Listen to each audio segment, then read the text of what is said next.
Welcome back. The average professional basketball player makes nearly $25 million over his 4.8-year career. The average professional football player makes close to $7 million over his 3.5-year career. Huge numbers, right? But then there's this. According to 2009 Sports Illustrated study, 2 years after retiring, more than 75% of NFL players are bankrupt or in financial stress. 75%. This is a trend my next guests are working to break. Former NFL star Plaxico Burress has teamed up with veteran trader and penny stock investor Tim Sykes, and they are both joining us right now. Good to see you guys. Thank you so much for joining us. I guess first I want to ask you, Plaxico, why it is that all of these people go bankrupt 2 years after. Is it just that, I mean, what is the mistake that so many athletes make? I mean, I would say that, a player like myself, I was only in college for 2 years, so you really didn't get any education growing up, and then once you get to playing professional football, like you really had no financial education of how to manage your money or how to invest it properly without people taking advantage of you. What do you think, Tim? That's a great point. Yeah, I think athletes need to be given more of a shot. They have the work ethic, they know about adrenaline, they know about competition. They've been made to be great financial, traders and investors, but they need to be given a chance and they need to be educated. What are the big mistakes that athletes make? Is it that they're spending their earnings on just stuff and they're not saving, they're not investing? What is it? It's coming in so fast and it's coming in so much in bulk at a time, so you think it's going to last forever. You don't, prepare for, being 37, 38, going into retirement, and, your bills are still coming in and all these things. And now you look at, your savings and what you have, and you realize that, I still have a whole life to live, so what do I do now? Have you started saving for retirement? Do you have a retirement account? Of course, every player does, but if they choose to spend it while they're playing, when they finish playing, they have nothing.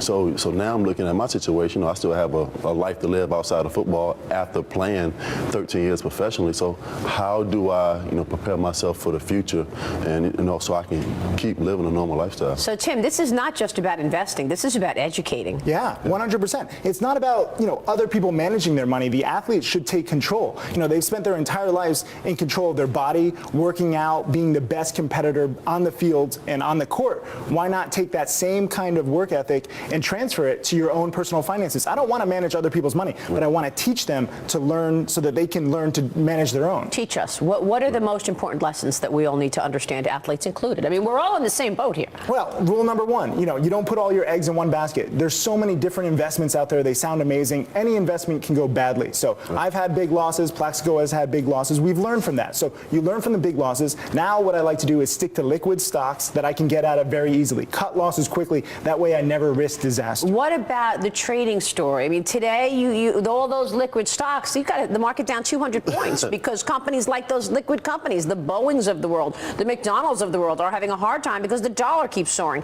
How do you work in things like that?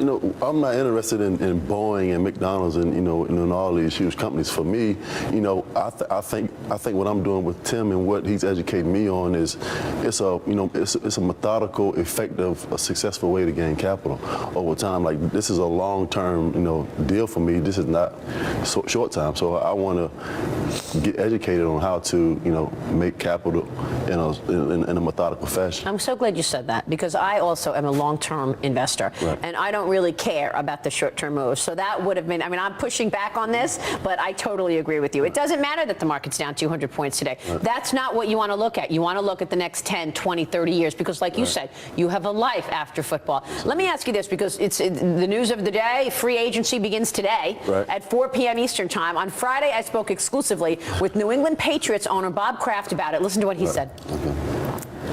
It goes both ways. Everyone's after your talent to weaken you. That's true, yeah. But there are, in some cases, some of the more veteran players who have gotten paid a lot of money want to come into an environment where they feel they have a good chance of winning. We, as you mentioned, in our 21 years, we've had the privilege of going to 10 conference championships almost every other year, which is the game before the Super Bowl. So, and remember, you get pretty good bonuses when you get into the playoffs. So the players who want their legacy and want to try to achieve going to Super Bowls, they might take a little less. Do players look forward to free agency day? Is this a positive? I mean, you're out there. This is a new league that we're in. With this new CBA and all the new rules that they have in this league. I got drafted 15 years ago, and now guys are turning 30 and 31, and all of a sudden they can't play football anymore. Oh my God. Which is a shame, because you still have a lot of veteran football players who are great players who can go out and perform, but they're not given the opportunity that they were once given years ago. Yeah, because of their age. And how crazy is that? You still have a lot of great players over 30 who can perform and do great, but it's a new league. Young, 22, 23, fast, little. So the league is changing. Have your colleagues responded to your help in terms of money management? What team? Your colleagues in the industry. Definitely. I've had a few friends of mine and current players and former players who have reached out to me because of Tim and I's connection. So I think the sky's the limit. We got to jump. Plaxico, Tim, good to see you on the show today. Thank you so much. Best of luck. We will be watching. Next hour on Opening Bell, we are minutes away from the JOLT survey for January, expected to show an increase in unfilled jobs. We'll have that with Tom Perez, U.S. Labor Secretary. Stay with us.